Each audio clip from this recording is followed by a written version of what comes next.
Firman Tuhan diambil dari Mazmur 19. Dengarlah firman Tuhan. Untuk pemimpin biduan, Mazmur Daud.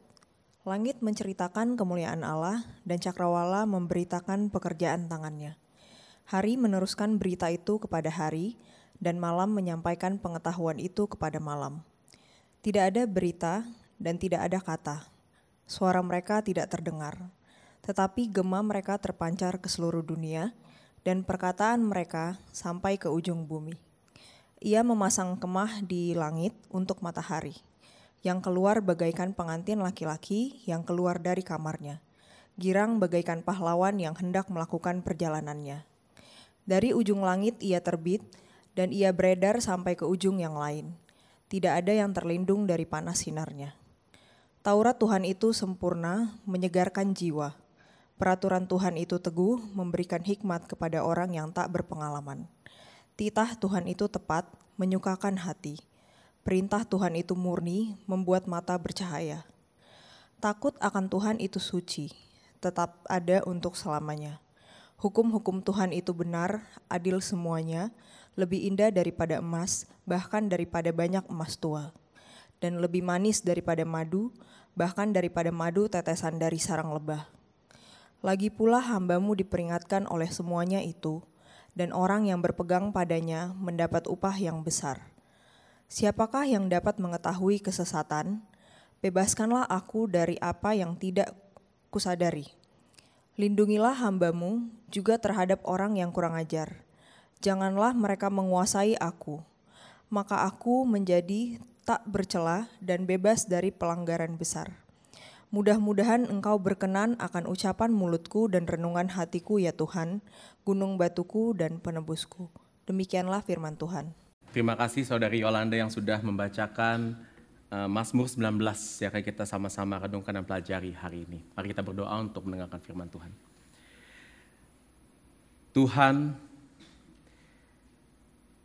kami berdoa agar firman yang Kau sampaikan kepada kami tidak hanya menjadi pengetahuan teologi yang hanya merangsang pemikiran kami, tetapi firman ini pun juga kembali dapat mempengaruhi dan membangkitkan hati kami kembali Tuhan. Agar kami betul-betul dapat melihat pernyataan Tuhan yang benar, yang adil, dan Tuhan yang penuh dengan kasih dan kemurahan itu. Ketika kami membaca firman-Mu, ketika kami merenungkannya siang dan malam, dan kami dapat mengenal Tuhan yang benar melalui pewahyuan yang Kau nyatakan kepada kami. Sampaikan firman ini Tuhan, di dalam kekuatan-Mu dan di dalam kasih-Mu kepada setiap daripada kami. Terima kasih Bapa, dalam nama Tuhan Yesus Kristus kami berdoa dan mengucap syukur. Amin. Saudara, kita sudah masuk sekarang ke khotbah keempat dari seri khotbah kitab Mazmur. Nah saudara, memang seperti yang saya sudah sampaikan minggu lalu, kita tidak akan mengkhotbahkan kitab Mazmur ini secara berurutan. Ya, kita akan memilih beberapa Mazmur, saudara. Jadi hari ini Mazmur 19, minggu depan adalah Mazmur yang lain, bukan langsung ke 20 ya, tapi Mazmur yang mungkin kita akan loncat ke pasal berikutnya saudara, karena bisa dikatakan masing-masing dari kitab Mazmur ini bisa berdiri sendiri-sendiri saudara ya. Dan memang meskipun ada relasi dengan satu sama lain, tetapi ya relasi itu tidak seerat relasi kalau kita lagi membaca genre-genre Alkitab lainnya, seperti kita membaca kitab narasi atau kita membaca kitab surat-surat di Perjanjian Baru saudara ya. Nah saudara, minggu lalu di Mazmur 8 kita membahas satu pertanyaan yang besar tentang apa itu manusia. Manusia kita sudah belajar minggu lalu, diciptakan Tuhan sebagai gambar dan rupa Allah yang memiliki misi untuk menyatakan kemuliaan Allah melalui setiap kehidupan kita, setiap apa yang kita lakukan, setiap apa yang kita kerjakan, itu semuanya menyatakan tentang pribadi Tuhan, tentang kehendak Tuhan bagi dunia ini. Dan kita diperkenankan menjadi gambar dan rupa Allah itu saat ini saudara, karena anugerah yang Tuhan Yesus Kristus nyatakan kepada kita. Dan sebagai gambar dan rupa Allah, kita pun juga dipanggil untuk berelasi, untuk mengenal Tuhan dengan dekat. Pertanyaannya sekarang yang kita mau bahas saudara, bagaimana kita mengenal Tuhan? Kan kita nggak bisa melihat Tuhan secara kasat mata. Kita nggak bisa mendengar suara Tuhan secara langsung seperti saudara mendengar suara saya sekarang. Gimana Tuhan menyatakan dirinya kepada kita supaya kita bisa berelasi dengannya? Jawabannya adalah apa yang kita akan renungkan hari ini, yaitu melalui yang kita sebut sebagai pewahyuan atau revelation. Saudara, saat saya bilang kata wahyu atau revelation, ini saya tidak berbicara tentang satu kitab di Alkitab kita, yaitu kitab Wahyu, saudara ya. Bukan itu saja, tapi pewahyuan itu sebenarnya merujuk kepada kata aslinya, yaitu dari bahasa Latin. Revelation itu dari bahasa Latin, yaitu revelare, ya, yang artinya itu menyingkapkan, atau bahasa Inggrisnya unveiling atau disclosure gitu ya.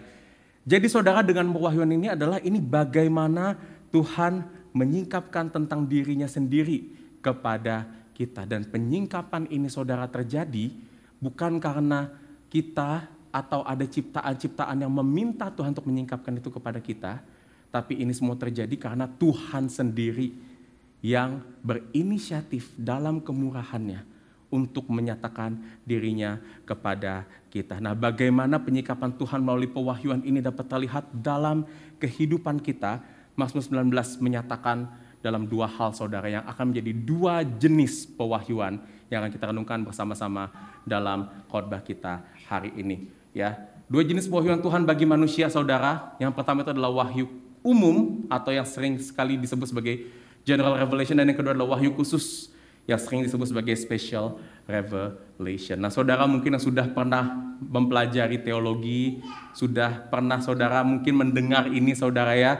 Kalau saudara tumbuh besar apalagi di gereja-gereja Reform Injili saudara ya, ini bukanlah satu istilah yang spesifik. Ini istilah yang dipakai oleh banyak teolog, dipakai saat kita mempelajari tentang doktrin Alkitab, doktrin pewahyuan saudara. Dan kebetulan juga kalau kita lihat struktur dari Mazmur 19 ini ya, struktur itu cukup jelas membaginya saudara, di mana ayat 1 sampai 7 akan berbicara tentang wahyu umum, dan di 8 sampai 15 itu akan berbicara tentang wahyu khusus saudara. Tuhan menyatakan dirinya melalui dua hal ini kepada kita semuanya, dan saya akan lebih dalam untuk membahas satu persatu saudara ya, apa yang Tuhan nyatakan di wahyu khusus dan di wahyu umum ini, dampaknya bagi kita, dan bagaimana ke depannya kita dapat betul-betul mengenal dan berelasi dengan Tuhan melalui kedua wahyu yang Tuhan nyatakan kepada kita ini. Kita masuk ke poin pertama tentang wahyu umum atau general revelation. Nah saudara, kita bisa lihat ini di ayat 1 sampai 7. Nah saudara, kalau kita lihat di awal Mazmur 19, Daud sang penulis Mazmur ini kembali melakukan apa yang dilakukan di Mazmur 8 sebelumnya, yaitu dia mengobservasi alam semesta ini saudara. Namun bedanya, kalau di Mazmur 8, setelah Daud melihat apa yang ada di dalam alam semesta ini, dia melihat langit, bintang-bintang, ciptaan Tuhan, dan dia menyadari di Mazmur 8 bahwa manusia itu bukan apa-apa. Manusia itu kecil dan lemah saudara. Di Mazmur 19 ini, Daud ketika dia kembali melihat, merefleksikan, berkontemplasi di dalam alam semesta yang Tuhan ciptakan, Daud melihat bahwa alam semesta ini berperan seolah seperti seorang messenger, seseorang yang mengantarkan suatu pesan kepada kita manusia, dan pesan ini adalah pengetahuan tentang pribadi dan pekerjaan Allah di dalam dunia. Kita lihat apa yang Daud sampaikan di ayat 2 sampai 6 di sini saudara. Dikatakan, langit menceritakan kemuliaan Allah, cakrawala memberitakan pekerjaan tangannya. Hari meneruskan berita itu kepada hari, dan malam menyampaikan pengetahuan itu kepada malam. Itu semua adalah bahasa yang kita lihat ada di alam semesta. Ya, ada langit, ada cakrawala, ada hari ya saudara, ada siang, ada malam di situ. Tidak ada berita dan tidak ada kata, suara mereka tidak terdengar, tapi gema mereka terpencar ke seluruh dunia, dan perkataan mereka sampai ke ujung bumi. Yang artinya saudara, manusia dapat mengetahui kebenaran tentang pribadi Tuhan yang sesungguhnya lewat alam semesta ini, dan ini yang disebut sebagai wahyu umum. Kenapa disebut umum saudara? Karena wahyu ini bersifat universal, bersifat besar saudara dalam dunia ini. Ya, saya akan jabarkan beberapa dari ayat ini saudara, apa yang menjadi karakteristik dari wahyu umum itu bagi kita semua. Yang pertama dikatakan di sini, wahyu umum itu dinyatakan di dalam setiap waktu dengan konstan. Ya, ayat 2 dan 3 dikatakan di sini saudara, Hari meneruskan berita itu kepada hari, malam kepada malam. Ya, saudara, hari itu berbicara tentang waktu siang hari, saudara. Ya, jadi dibilang dari siang ketemu siang lagi, dari malam ketemu malam lagi, selalu pernyataan tentang Tuhan ini dinyatakan, diberitakan melalui alam semesta ini. Dan itu artinya apa, saudara? Dalam setiap waktu, dalam setiap saat, baik kita ada di dalam kondisi yang baik atau di dalam kondisi yang kurang baik sekalipun, saudara, pernyataan tentang Tuhan itu tidak akan pernah turun, gak akan pernah berubah, selalu konstan dan selalu sempurna dinyatakan kepada kita. Dan gak cuma itu saja, saudara, dikatakan juga wahyu umum ini dinyatakan di setiap tempat di seluruh dunia.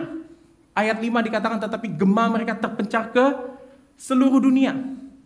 Jadi saudara, Tuhan itu tidak menyatakan dirinya khusus misalnya hanya kepada bangsa tertentu saja. Hanya di area tertentu saja, enggak. Tetapi saudara, karena dunia ini dikatakanlah ciptaan Tuhan, dunia ini adalah milik Tuhan, dia menyatakan itu sama di semua tempat, di dalam seluruh wilayah, saudara. Dan wahyu umum ini juga dinyatakan kepada semua orang tanpa terkecuali. Maka itu dikatakan tidak ada berita, tidak ada kata, suara mereka tidak terdengar, saudara. Artinya apa, saudara? Semua manusia ini pasti mendengar, pasti sebenarnya tahu bahwa Tuhan itu menyatakan dirinya kepada kita melalui ciptaannya, melalui wahyu umum ini. Nah, saudara, pertanyaannya bagaimana wahyu tentang Tuhan ini tersampaikan kepada manusia melalui alam semesta? Kok kayaknya kita nggak pernah tuh dengar tiba-tiba langit bersuara mengatakan, "Hei Davin, Tuhan itu baik loh sama kamu." Kita juga nggak pernah kan, saudara, melihat ada muka Tuhan tiba-tiba muncul di dalam alam semesta ini. Gimana, saudara? Ya, pewahyuan ini dinyatakan kepada kita. Para teolog berkata, saudara, bahwa wahyu umum yang disampaikan melalui alam semesta ini adalah wahyu yang disampaikan secara non-verbal, bukan dengan kata-kata. Di mana, saudara, ciptaan-ciptaan Tuhan di alam semesta ini memang tidak mengeluarkan kata-kata apapun yang menyatakan siapa Tuhan, tetapi ciptaan-ciptaan Tuhan ini merujuk jelas kepada Sang Penciptanya. Ciptaan-ciptaan ini akan merefleksikan hal-hal yang akan membawa kita untuk melihat bahwa di dalam karya-karya ciptaan ini, saudara, di situ ada Sang Pencipta yang mengkomunikasikan dirinya kepada kita. Dan kita akan menerima, saudara, pengetahuan ini melalui persepsi rasio manusia, ya, dari bagaimana kita mengobservasinya, kita menganalisanya, kita memberikan kesimpulan di situ. Nah, saudara, saya akan kasih satu analogi yang sederhana bagaimana Tuhan menyatakan atau mengkomunikasikan secara non-verbal kepada kita melalui ciptaan ini, saudara. Seperti ini, bayangkan saudara lagi berkunjung ke apartemen saya dan saya lagi nggak ada di situ. Ya, ceritanya mungkin saya belum pulang, saya belum sampai, saya minta oke saudara masuk duduk-duduk dulu aja di situ. Nah, saudara, meskipun saya belum ada di apartemen saya, tapi saya yakin saudara di situ bisa somehow melihat dan merasakan kehadiran saya di situ. Gimana caranya, saudara? Saudara bisa melihat itu dari barang-barang yang ada di apartemen saya. Suasananya, layoutnya, aroma yang ada di dalam apartemen itu mungkin adalah hal-hal yang akan menggambarkan saya. Saudara tahu mungkin saudara dari barang-barang, misalnya apartemen saya itu banyak buku-buku rohani. Dan dari buku-buku rohani itu saudara bisa observasi dan melihat di dalam rasio saudara, oh Davin ini adalah pastor. Karena dia punya banyak buku rohani. Dan saudara juga tahu, ya, karena buku-buku rohani saya itu banyak yang berantakan di rumah. Jadi saudara juga bisa mengobservasi, melihat, wah Davin ini kayaknya orangnya berantakan. Karena bukunya berantakan, saudara. Nah, kita juga bisa mengalami pengenalan melalui alam semesta ini. Karena seperti yang tadi saya katakan, alam semesta ini juga adalah rumahnya Tuhan. Dan Tuhan menyatakan dirinya melalui apa yang ada dalam alam semesta ini. Bedanya, saudara, kalau saudara mengobservasi kayak tadi misalnya, saudara melihat apartemen saya dan saudara melihat mungkin Davin orangnya berantakan, mungkin Davin orangnya suka teologi, tapi itu hanya kemungkinan. Bisa jadi salah. Bisa jadi waktu saudara ngelihat buku saya berantakan, itu karena saya lagi sibuk, saya lagi capek, mungkin belum ada waktu untuk saya rapihkan. Sebenarnya itu nggak begitu, tapi waktu itu lagi berantakan. Tapi nggak dengan Tuhan, saudara. Tuhan itu nggak hari ini kayak begini, besok kayak gimana, enggak, saudara. Apa yang dinyatakan oleh ciptaan itu akan kita bisa lihat dengan jelas. Dan kita bisa tangkap itu dengan logika yang sederhana. Bahkan, saudara, Ya, saya kasih contoh bagaimana kita bisa mengenal Tuhan, melihat pewahyuan Tuhan itu melalui alam semesta ini. Ya, ada 2 contoh yang saya ingin berikan di sini. Pertama, saudara, coba saudara kalau saudara lagi pergi ke melihat pemandangan alam, misalnya, saudara lihat gunung-gunung, pepohonan, pantai, melihat lautan, saudara dengan batu karangnya, dan kita biasanya apa yang terjadi? Kita mau menikmati pemandangan tersebut. Bahkan beberapa dari kita mau bayar mahal, saudara, untuk melihat pemandangan tersebut. Nah, saudara, saat kita melihat pemandangan alam yang indah, gunung-gunung, pohon-pohon, saudara pernah kepikiran gak kok bisa gunung-gunung itu ditaruh atau terlihat dan kita bisa melihat itu bukan sebagai suatu keanehan, bukan sebagai suatu yang janggal, tapi sebagai suatu yang kita bisa nikmatin. It's beautiful, gitu ya, saudara ya. Teratur ditaruhnya, saudara. Ya, nggak compang-camping gitu. Nah, saudara, waktu kita melihat itu kan kita bisa berpikir, nggak mungkin, saudara, kalau ada orang atau teknologi manapun di dunia ini yang bisa menciptakan alam semesta sampai kayak begitu indahnya, saudara. Belum ada, saudara, cara di mana kita bisa mengatur gunung-gunung sampai semua tersusun rapi. Yang paling logis yang kita bisa lihat, yang bisa melakukan itu siapa? Hanyalah yang menciptakan gunung-gunung itu. Dan waktu kita berpikir siapa pencipta gunung-gunung itu, pohon-pohon itu, nggak bisa kita pungkiri, kita akan melihat itu adalah Tuhan. Contoh yang pertama, saudara. Contoh yang kedua, yang mungkin ini lebih jelas lagi dalam kehidupan kita adalah berbicara tentang moralitas manusia. Manusia, saudara, pada umumnya itu punya standar moralitas yang mirip di semua tempat, kan? Kita semuanya sama-sama setuju manusia, apa yang baik, apa yang jahat. Manusia dalam budaya apapun, bahasa apapun, negara manapun setuju. Kalau membunuh, mencuri, berbohong itu adalah tindakan yang jahat secara moral. Tapi kalau kita pun juga setuju, misalnya orang yang memaafkan, orang yang menghormati orang lain, orang yang suka menolong, itu adalah orang yang baik secara moral. Saya punya pertanyaan, siapa yang menentukan standar moral tersebut, saudara? Kenapa kita bisa tahu mana yang jahat, mana yang baik? Apakah diajarkan oleh orang tua kita, leluhur kita saja?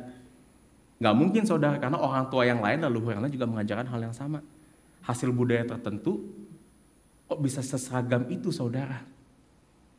Nah, saudara, kalau semua manusia punya standar moral yang sama, artinya standar moral itu pasti akan berasal dari satu hal atau satu pribadi yang punya otoritas untuk menentukan apa yang benar dan apa yang salah. Dan siapa satu-satunya pribadi yang punya otoritas itu, saudara? Tuhan. Tidak bisa dipungkiri lagi. Oleh karena itu, saudara, saya ingin katakan satu hal. Saat kita melihat apa yang ada di dalam alam semesta ini, di dalam ciptaan-ciptaan Tuhan, kita bisa melihat satu hal. Tuhan menyatakan dirinya dengan jelas melalui wahyu umum. Roma 1 ayat 19 berkata, karena apa yang dapat mereka ketahui tentang Allah, nyata. Nyata itu adalah plain dalam bahasa Inggrisnya, clear. Jelas bagi mereka, sebab Allah telah menyatakan kepada mereka. Tapi, saudara, kenapa kita sering menemukan manusia yang tidak percaya Tuhan? Kita yang mungkin, saudara, pernah tidak percaya atau menolak Tuhan, ada di tengah-tengah dunia ini. Kenapa itu bisa terjadi, saudara? Ada satu isu di dalam dasar hati manusia tentang Tuhan, saudara. Yaitu saya mau katakan, manusia itu punya trauma dengan Tuhan. Kok bisa, saudara, manusia itu punya trauma dengan Tuhan? Saudara, kalau kita lihat secara umum, kenapa manusia itu bisa trauma, bisa punya trauma? Biasanya karena manusia itu punya pengalaman yang buruk, pengalaman yang menyakitkan dalam hidupnya, yang itu akan membuat hatinya, pikirannya itu takut, saudara, kalau kita melihat atau mengenang kembali pengalaman buruk tersebut. Misalnya, saudara, saya punya kenalan teman yang dia bilang dia tuh trauma makan buah. Buah apapun dia trauma, saudara. Dia nggak mau makan buah kalau buah itu nggak di jus. Kenapa, saudara, dia bisa trauma? Karena dia bilang, dia cerita, waktu masih kecil, dia tuh sering dicekokin paksa buat makan buah, saudara. Jadi sampai sekarang, saudara, itu jadi memori buruk dan dia nggak mau makan buah, dia menghindari buah karena kalau dilihat buah dia makan itu dapat mengingatkan dia akan memorinya kembali. Atau misalnya kita mungkin punya kenalan, atau mungkin kita sendiri saudara, kita nggak mau lagi pergi ke tempat atau ke kota tertentu. Karena saudara, tempat itu mengingatkan adanya kenangan buruk di situ. Mungkin di tempat itu kita pernah disakiti saudara. Di tempat itu kita pernah mengalami kegagalan. Di tempat itu mungkin saudara kita pernah mengalami ketidakadilan ataupun apa di situ saudara. Jadi sebisa mungkin kita mau menghindar untuk nggak bisa pergi ke sana, untuk nggak perlu lagi ada di tempat itu saudara. Saya mau katakan semua manusia juga punya trauma yang sama, karena semua manusia pada dasarnya punya pengalaman yang tidak baik sama Tuhan. Karena kita semua saudara telah bersalah kepada Tuhan di dalam dosa-dosa kita. Perhatikan apa yang dikatakan di Roma 1 ayat 18. Roma 1 ayat 18 juga menyatakan tentang apa yang dikatakan sebagai wahyu umum. Tapi menariknya dikatakan sini, sebab murka Allah nyata dari sorga atas segala kefasikan dan kelaliman manusia yang menindas kebenaran dengan kelaliman.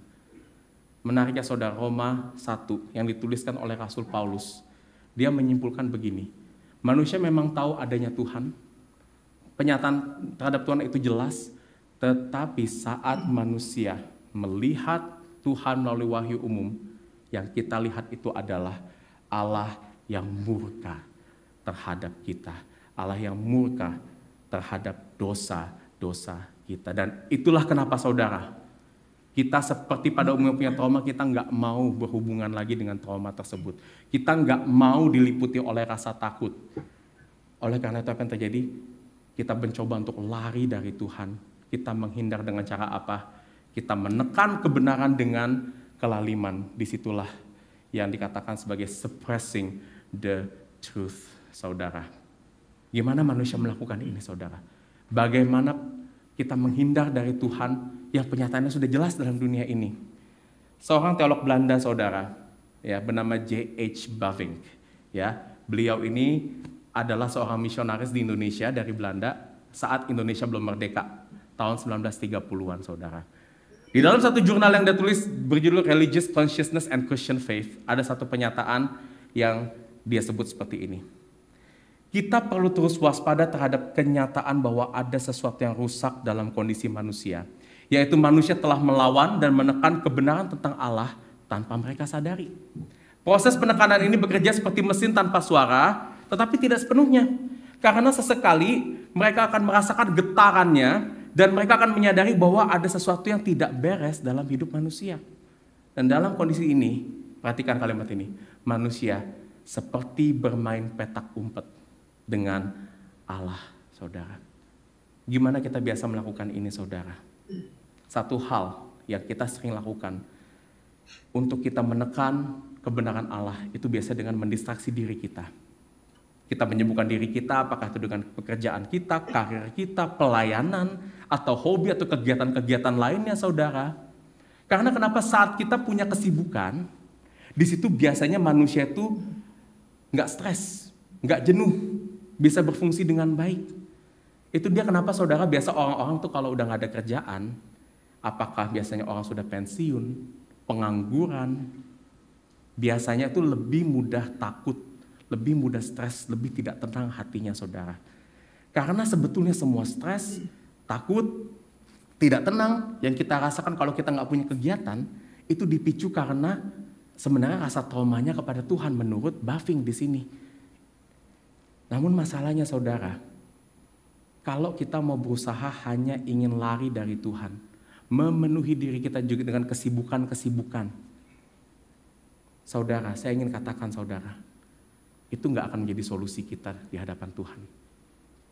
Menyibukkan diri kita semata, saudara, itu hanya seperti kita memberikan painkiller kepada orang yang sakit. Painkiller mungkin akan membuat kita tidak sakit, tidak merasakan sakit, tapi painkiller nggak akan bisa menyembuhkan, saudara. Jadi, saudara, apa yang bisa membuat kita mungkin berpikir tidak tenang, tidak enak, itu karena kita punya trauma sama Tuhan. Dan trauma sama Tuhan ini, saudara, nggak bisa kita obati, saudara, hanya dengan mengisi diri kita dengan berbagai macam kesibukan, saudara. Oleh karena itu saya ingin katakan, wahyu umum yang menyatakan Tuhan dengan jelas kepada kita, itu akan menyadarkan diri kita bahwa kita memiliki relasi yang tidak benar dengan Tuhan. Tapi ada satu masalah saudara, kenapa wahyu umum ini tidak cukup untuk kita sebenarnya.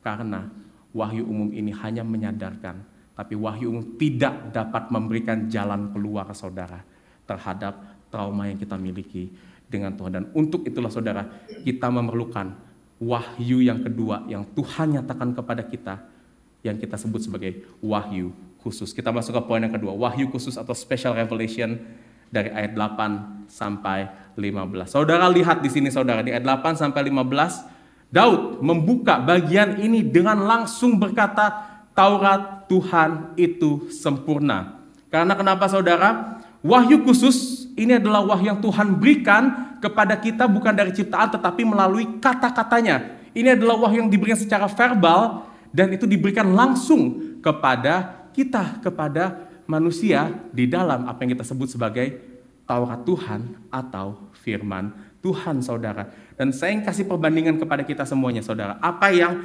menjadi pembedaan yang jelas antara wahyu umum dan wahyu khusus yang Tuhan berikan kepada kita di sini. Pertama saudara, kalau wahyu umum dan wahyu khusus sama-sama itu Tuhan yang menyatakannya kepada kita. Tetapi cara penyampaiannya, kalau wahyu umum itu melalui penciptaan, wahyu khusus melalui firman Alkitab yang kita pegang dalam perjanjian lama dan perjanjian baru.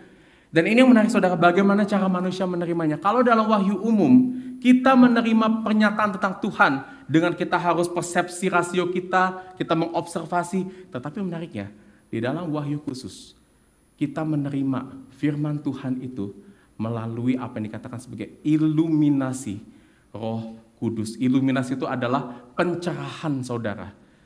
Ya, pembukaan yang dilakukan oleh Roh Kudus kepada kebenaran itu sendiri. Dan itulah kenapa saudara bisa dikatakan begini, kalau di dalam wahyu umum itu Tuhan itu menyatakan dirinya melalui medium yang mati, tetapi di dalam wahyu khusus Tuhan seperti langsung berbicara kepada kita saudara. Ya, satu analogi yang pernah diberikan oleh salah satu dosen di seminari saya bilang begini, wahyu umum itu seperti misalnya kita itu mau melihat sosok pelukis, saudara, itu melalui hasil karya lukisannya. Wah, dari hasil karya lukisannya kita bisa tahu orang ini mungkin sifatnya introvert. Dia mungkin sifatnya emosional. Dia mungkin punya masa lalu, dia sayang banget sama anaknya. Itu bisa kita lihat dari warna-warna lukisannya, cara dia melukis, tema-tema apa yang dia bawa dalam lukisannya. Wahyu umum tuh kayak begitu. Tapi kalau dalam wahyu khusus, kita tuh mau mengenal seorang pelukis, itu langsung saudara, pelukis itu duduk sama kita, ngomong langsung sama kita, memperkenalkan dirinya sama kita. Di dalam wahyu khusus pun saudara, firman Tuhan itu berbicara langsung kepada manusia. Dan karena ini adalah Roh Kudus yang mengerjakan, Tuhan sendiri yang mengerjakan kepada kita. Oleh sebab itu, wahyu khusus itu dinyatakan tidak untuk semua orang saudara. Tapi hanya kepada orang-orang yang secara khusus Tuhan sudah pilih, Tuhan sudah tetapkan, Tuhan yang mencurahkan kemurahan hati untuk Tuhan memilih dan menyelamatkan dia. Dan karena itu wahyu khusus dinyatakan kepada manusia itu melalui anugerahnya semata saudara. Bukan karena kita. Ya. Dan kenapa wahyu khusus ini adalah wahyu yang lebih baik, wahyu yang dapat memberikan kita jalan saudara, untuk kita dapat kembali kepada Tuhan, mengatasi trauma hati kita. Saudara perhatikan, saya ingin membedah ayat 8 sampai 10 di sini saudara. Karena di ayat ini kita akan menemukan 6 karakteristik dari wahyu khusus dari firman Tuhan yang akan mengingatkan kepada kita betapa luar biasanya firman Tuhan yang Ia berikan kepada kita. Saya kasih tabelnya di sini. Saudara, saya nanti akan bagikan tabel ini ke grup saudara masing-masing ya, supaya nanti saudara bisa merenungkan sendiri di rumah saudara. Saya bagi tabel ini menjadi begini saudara ya. Di dalam pernyataan di situ saudara bisa melihat itu ada subjek semuanya, ada kata sifat, kata kerjanya saudara. Subjek, kata sifat, kata kerja. Ya. Nah, subjek itu meskipun berbeda-beda tapi semua itu merujuk semuanya kepada firman Tuhan. Pasti, gitu ya. Perhatikan apa yang dikatakan Daud di sini saudara. Ayat 18, atau itu sempurna. Ada kata yang menarik sini, menyegarkan jiwa saudara. Kenapa saudara? Karena waktu di wahyu umum melalui pernyataan ciptaan Kita melihat Tuhan yang murka kepada kita dan itu membuat hati kita takut. Tetapi sebaliknya, di dalam Wahyu khusus, kita juga akan melihat Tuhan, tapi di situ kita akan melihat Tuhan dan Tuhan akan menyegarkan jiwa kita melaluinya. Ya, firman Tuhan menyegarkan jiwa kita dalam kesempurnaannya. Peraturan Tuhan itu teguh, memberikan hikmat kepada orang yang tidak berpengalaman, dikatakan begitu. Dikatakan firman Tuhan itu sudah teruji, artinya saudara sudah terkonfirmasi sendiri oleh Tuhan. Tuhan sendiri mengklaim firman ini benar. Titah Tuhan itu tepat, menyukakan hati saudara. Artinya apa di situ? Tepat, ada kata tepat di situ titahnya. Setiap kata-kata dalam firman Tuhan itu akurat, menyatakan tentang siapa Tuhan dan pekerjaan-pekerjaannya. Perintah Tuhan itu murni, membuat mata bercahaya. Setiap kata dalam firman Tuhan itu dikatakan, itu dinyatakan dalam otoritas Tuhan. Dan akan memberikan siapapun saudara, tidak harus orang yang intelektualnya tinggi, tetapi orang yang sederhana sekalipun juga dapat mengenal Tuhan melalui firman-Nya. Takut akan Tuhan itu suci, tetap ada untuk selama-lamanya. Artinya firman Tuhan itu mau menyatakan kekudusan Tuhan. Tuhan yang datang itu adalah Tuhan yang betul-betul berbeda dari manusia. Dan Tuhan yang datang kepada manusia itu adalah Tuhan yang patut diresponi dengan respon takut. Takut di sini berbicara tentang reverence, berbicara tentang hormat kita kepada Tuhan. Dan yang terakhir, hukum-hukum Tuhan itu benar, adil semuanya. Adil berbicara tentang ini yang akan menjadi standar saudara, apa yang benar, apa yang salah. Jadi kita kalau mau menilai saudara di dalam hidup ini, apa sih yang benar atau salah di mata Tuhan, jangan lihat itu dari persepsi orang, jangan melihat itu dari apa yang mayoritas katakan, tetapi lihat dari apa yang firman Tuhan katakan kepada kita, karena itulah standar kebenarannya saudara. Dan ditambah lagi saudara, ya, Mazmur 19 ayat 11 sampai 14 saudara. Ya, di sini Daud juga mau menyatakan apa yang firman Tuhan itu lakukan dalam hidup manusia. Apa yang menjadi responnya saudara manusia terhadap firman Tuhan? Dikatakan pertama, ayat 11, firman Tuhan itu berharga, lebih indah daripada emas, bahkan emas tua. Emas tua itu biasanya emas yang murni banget, yang cahayanya lebih glowing saudara daripada emas yang biasa gitu. Lebih manis daripada madu. Enak saudara, menyukakan hati. Lalu firman Tuhan juga akan memperingatkan dan menasehati kita. Ya kan, dikatakan hamba-Mu diperingatkan oleh semuanya itu, siapa yang dapat mengetahui kesesatan, bebaskanlah aku dari apa yang tidak kusadari. Terutama saudara, firman Tuhan itu akan menyingkapkan kepada kita hal-hal yang kita tidak tahu tentang dosa kita saudara. Dosa yang kita mungkin selama ini tidak kita sadari, tertutup, firman Tuhan akan bukakan kepada kita. Dan yang terakhir, firman Tuhan akan melindungi kita. Dikatakan lindungilah hamba-Mu terhadap orang yang kurang hajar. Janganlah mereka menguasai aku. Aku tidak akan menjadi bercela dan bebas dari pelanggaran besar saudara. Perlindungan di sini bukan hanya perlindungan terhadap kehidupan kita secara jasmani saja, tapi perlindungan yang lebih penting adalah perlindungan terhadap kita supaya kita tidak jatuh ke dalam dosa saudara, tidak jatuh ke dalam pelanggaran Tuhan. Saudara, kalau kita lihat 6 karakteristik, 3 hal yang firman Tuhan lakukan di dalam Mazmur ini saudara, kita bisa lihat seharusnya semua manusia yang menerima kebenaran firman Tuhan ini tidak memiliki masalah harusnya terhadap firman Tuhan. Manusia seharusnya punya ketertarikan, kesenangan yang besar untuk mendengar, apalagi melakukan semua kebenaran firman Tuhan dalam hidupnya. Tapi kok pada kenyataannya banyak orang Kristen, termasuk mungkin saudara dan saya juga, sering kali bergumul untuk menghidupi firman. Tidak jarang kita menemukan firman Tuhan itu yang katanya bisa membuat hidup kita itu lebih nyaman, lebih segar, lebih dekat kepada Tuhan. Tapi kok jadi malah memberatkan hidup kita. Kok Davin baca Alkitab tuh susah kok. Saya orangnya nggak biasa baca. Ribet baca Alkitab, harus belajar dulu. Harus ngerti dulu kalimatnya kayak gimana. Nanti kalau saya salah baca gimana. Itulah kenapa saudara kita buat baca Alkitab aja seringkali tuh berat buat kita untuk lakukannya. Kita perlu saudara mengadakan grup-grup seperti baca Alkitab bareng saudara, karena nggak mudah buat kita, apalagi kita mau menerapkan firman Tuhan. Bingung gimana cara nerapinnya. Firman Tuhan tuh banyak yang kita lihat kayaknya tuh nggak relevan, nggak langsung praktikal dalam kehidupan kita. Firman Tuhan nggak kasih tahu ke kita, kita harus pilih kerja apa. Firman Tuhan nggak kasih tahu kepada kita, kita harus cari jodoh yang kayak gimana. Gimana kita bisa berpegang kepada firman Tuhan? Kok kayaknya kalau kita pegang firman Tuhan, mungkin relasi kita atau kehidupan kita tuh bisa jadi lebih sulit, lebih kompleks, lebih ribet kalau kita mau jalanin seperti apa firman Tuhan ajarkan. Dan saya mau katakan, pergumulan kita terhadap firman Tuhan itu bukan pergumulan yang aneh. Karena ini sudah menjadi pergumulan manusia dalam sejarah. Bahkan orang-orang Israel sekalipun yang mendapatkan Mazmur 19 ini, mereka yang sudah hafal, mereka sudah ngerti Mazmur 19 ini pun masih bergumul saudara untuk menghidupi atau memegang, menaati firman Tuhan. Kalau saudara baca di kitab-kitab perjanjian baru, kitab Injil saudara, yang menceritakan tentang kisah kehidupan Tuhan Yesus, Matius, Markus, Lukas, Yohanes. Ada satu isu besar orang-orang Israel yang saat itu udah disebut orang Yahudi, itu dalam mengikuti firman Tuhan. Mereka dikatakan mereka tuh bisa dibilang tindakannya sangat mengikuti firman Tuhan.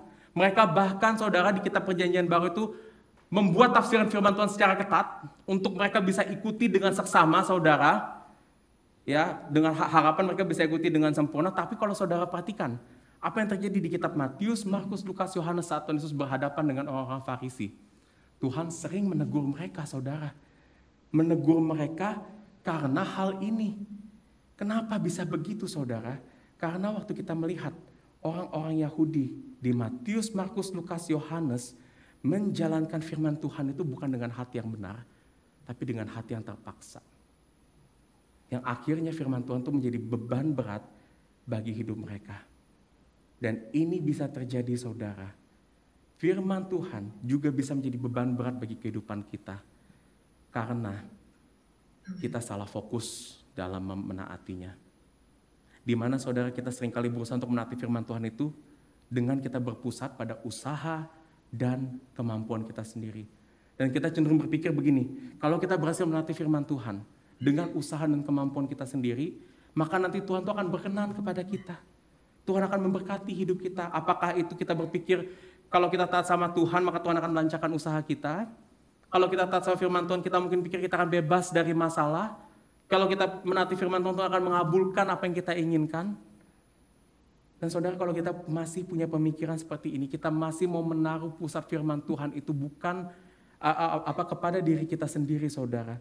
Ini bahaya, karena firman Tuhan, melakukan firman Tuhan, secara tidak langsung hanya akan menjadi alat transaksi berkat kepada Tuhan. Ini tidak hanya akan tidak sesuai dengan karakteristik firman yang dinyatakan di Mazmur 19, dan ujung-ujungnya akan jadi beban berat bagi kehidupan kita. Karena sebetulnya itu bukan yang Tuhan janjikan kepada kita. Dan bagaimana firman Tuhan itu dapat menjadi firman yang dikatakan di Mazmur 19 ini, yang menyegarkan, yang melindungi kita saudara, yang akan menuntun kita untuk mengenal Tuhan, yang memuaskan jiwa kita. Saudara, untuk firman Tuhan itu menjadi firman yang benar, bukan firman yang harus dirubah, tapi kita yang harus berubah fokus saudara, bukan kepada diri sendiri tetapi kepada Tuhan.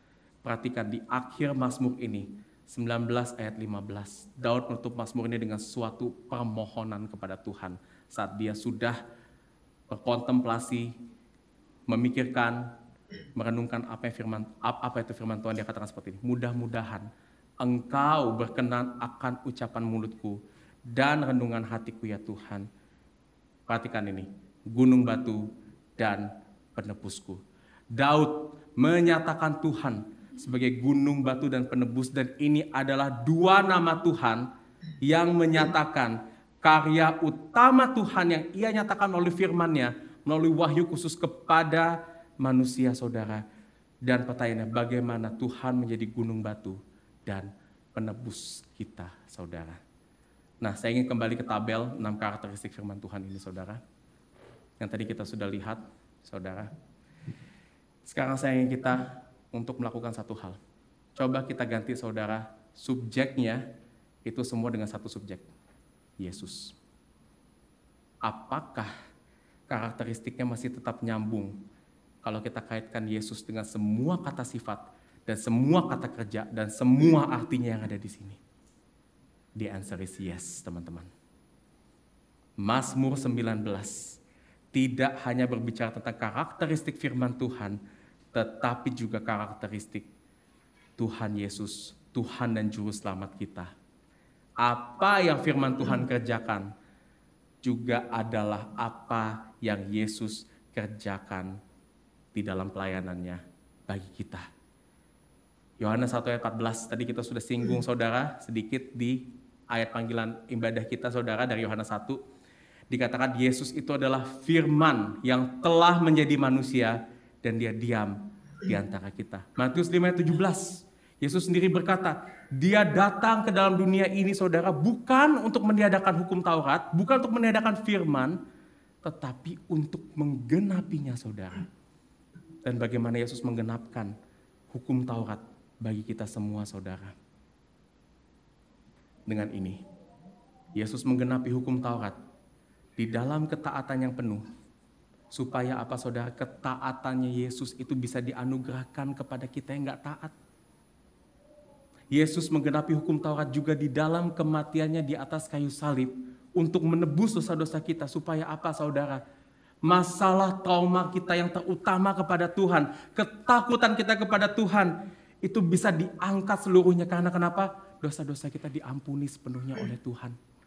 Sehingga saudara waktu kita nanti berelasi dekat dengan Tuhan, kita gak perlu lagi datang kepada Tuhan dengan satu ketakutan, tapi dengan satu keberanian di dalam Kristus. Dan Yesus menggenapi hukum Taurat supaya kita dapat terus mendekat kepada Tuhan, baik melalui wahyu umum dan juga wahyu khusus saudara.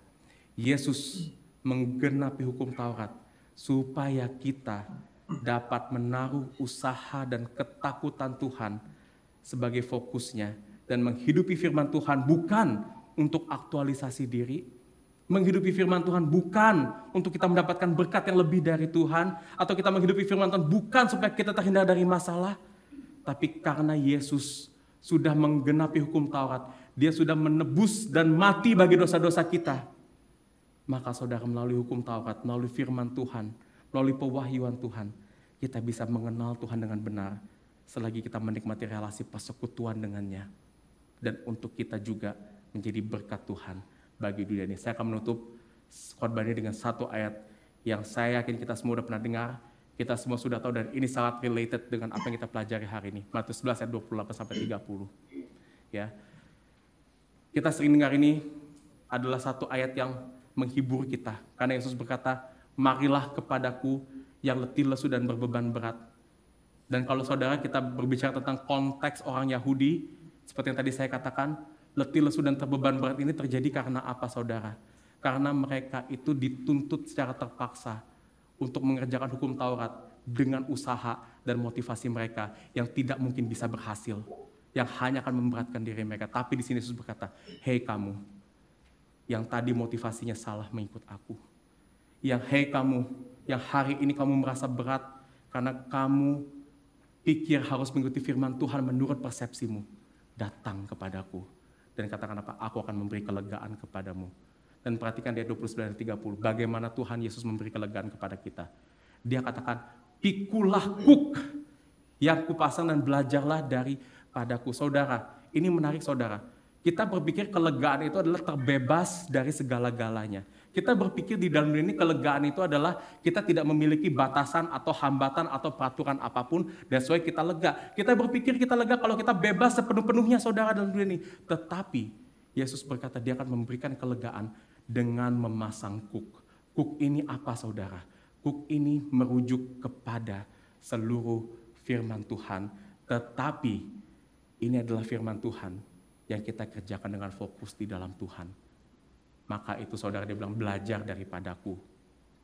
Ya, belajar daripada Tuhan itu sendiri. Karena aku lemah lembut dan rendah hati dan jiwamu akan mendapatkan ketenangan. Sebab kuk yang kupasang itu enak dan bebanku pun ringan saudara. Ini adalah janji Tuhan buat kita semuanya. Memang saudara, menghidupi firman Tuhan itu bukanlah hal yang akan bisa kita lakukan dengan 100% sempurna dalam kehidupan ini. Tapi saya yakin saudara, saat kita menempatkan hati kita kepada Kristus, kepada karya salib yang telah selesai saudara, kita akan menikmati relasi kita dengan Tuhan di dalam seluruh firman Tuhan. Karena firman Tuhan itu adalah firman yang melegakan, firman yang akan menyukakan hati kita. Mari kita berdoa, selagi kita juga akan masuk ke dalam perjamuan kudus sesaat lagi. Bapa di dalam surga, Tuhan, firman-Mu adalah firman yang benar, tidak bersalah, namun Tuhan, kami memohon pertolongan dan kemurahan dari Tuhan untuk membantu kami, mengarahkan hati kami hanya kepada Kristus. Ketika kami membaca seluruh firman-Mu, ketika kami merenungkannya, kami tidak merenungkan itu di dalam kekuatan kami sendiri. Dan kami berdoa saat ini, agar setiap kami yang masih memiliki ketakutan, setiap kami yang masih dirundung rasa trauma kami kepada Tuhan, karena dosa-dosa dan kesalahan kami berdoa, agar ketika kami melihat segala dosa-dosa kami Tuhan, kami melihat pernyataan Tuhan, melalui firman Tuhan ataupun melalui ciptaan-ciptaan-Mu Tuhan, yang kami lihat itu bukanlah penghakimannya, tapi kami dapat melihat kasih karunia itu. Pengampunan dosa, pengampunan yang telah menutupi segala kesalahan kami Tuhan. Berbicara dan bermurah hatilah kepada setiap daripada kami. Dalam nama Tuhan Yesus Kristus berdoa dan mengucap syukur. Amin.